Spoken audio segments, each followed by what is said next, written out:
বিশেষ অতিথি হিসাবে উপস্থিত আছেন পৌর বিএনপির বিপ্লবী সাংগঠনিক সম্পাদক সাবেক যুবনেতা আমার অত্যন্ত কাছের প্রিয় বড় ভাই লুকমান হোসেন।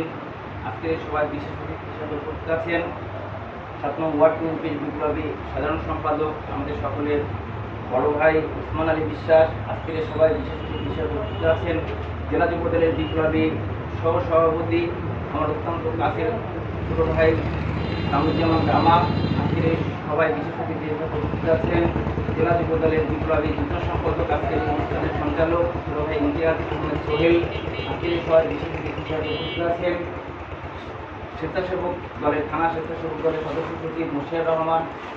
বিশেষ অতিথি হিসেবে উপস্থিত আছেন সাবেক যুবদলের পৌর সভাপতি বর্তমান যুবদলের সদস্য। গুরুত্বপূর্ণ আলোচনা করেছেন। ভালো লাগছে যে বিগত ২৪ সালের ৫ই আগস্ট ছাত্র জনতার গণ অভ্যুত্থানের মধ্য দিয়ে যে নতুন স্বাধীনতা আমরা অর্জন করেছি, নতুন বাংলাদেশ বিনির্মাণের জন্য আমাদের প্রিয় নেতা জেলা বিএনপির বিপ্লবী সভাপতি অ্যাডভোকেট এম এ মজিদের নেতৃত্বে আমরা ঝিনাইদহ জেলায় বিশেষ করে ঝিনাইদহ ২ আসনে ঝিনাইদহ হরিণাকুণ্ডুতে আমরা যেভাবে আমাদের সাংগঠনিক এবং রাজনৈতিক কর্মসূচি কর্মকাণ্ড চালাচ্ছি তা অত্যন্ত সফল বা ভালোভাবে এগোচ্ছে। এটা ধারাবাহিকতা রক্ষা করতে হবে। প্রিয় উপস্থিতি, তো বিগত ৫ই আগস্টের ছাত্র জনতার গণ অভ্যুত্থানের মধ্য দিয়ে আজকে দিয়ে আমরা নতুন পরিবেশ পেয়েছি।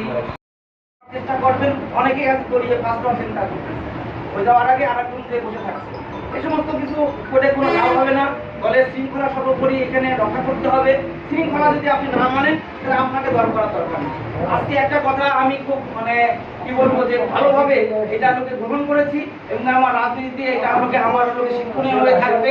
এটা আপনারা সকলে দেখেছেন বিগত যে জামাত ইসলামের যে মিটিং হয়েছে ঢাকা শহরে, তাদের মহাসমাবেশ হয়েছে, তাদের একটা শৃঙ্খলা ছিল। সেই শৃঙ্খলা অভাবনীয় শৃঙ্খলা। ওরকম একটা মুহূর্তে আমি মনে করি যে আমাদের প্রিয় নেত্রী দেশনেত্রী বেগম খালেদা জিয়া যদি অসুস্থ হয়ে পড়তেন, আমাদের প্রিয় নেতা কারণের অহংকার তারেক রহমান যদি অসুস্থ হয়ে পড়তেন, আল্লাহ না করুক স্টেজে যারা ছিল তাদের যে পরিবেশ সৃষ্টি হতো বিশৃঙ্খলা জামা পড়ে হালকা না জানে কি হতে পারতো। সামনে যারা মাঠে ছিল তারা স্টেজের দিকে ধাওয়া করতো কিনা আমার ইয়েতে নিজেকে প্রমাণ করা যায়। আমি নেতা, আমি আগে ছিলাম, আমি আগে গিয়েছি। কিন্তু শৃঙ্খলা একটা জিনিস, তারা বলেছে যে আপনারা সামনে থেকে কেউ আসবেন না, স্টেজের থেকে চেয়ারের থেকে কেউ উঠবেন না, কেউ চেয়ারের থেকে উঠেনি, সামনে থেকে কেউ আসবেন।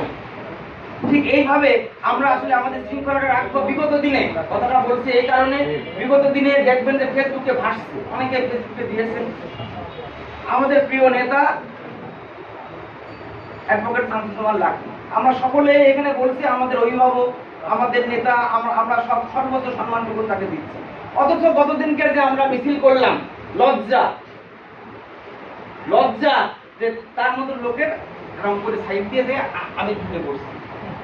আমি উদাহরণ আমি আমার কথা দিয়ে বলছি, আমি করছি, কিন্তু কতটুকু শিষ্টাচার আছে রাজনীতি করি ছোটবেলা থেকে, এটা কখনো আমার দ্বারা হবে না। কিন্তু অনেকেই ওই দড়িয়ে ফাঁসুতে যাচ্ছেন, তার মতন লোককে ঢাকা মেরে দিচ্ছে। এই কাজগুলো আর ভবিষ্যতে কেউ আমরা করবো না। যদি কেউ করি তাহলে সবাই মিলে তার প্রতিরোধ করবো। না করি তাহলে আমাদের এই মিটিং করা, প্রস্তুতি নিয়ে এই রাজনৈতিক শৃঙ্খলা আমরা রাজনীতিতে এই দরকার নয়। আমরা সর্বোচ্চ শৃঙ্খলা নিয়ে এই ওয়ার্ডে রাজনীতি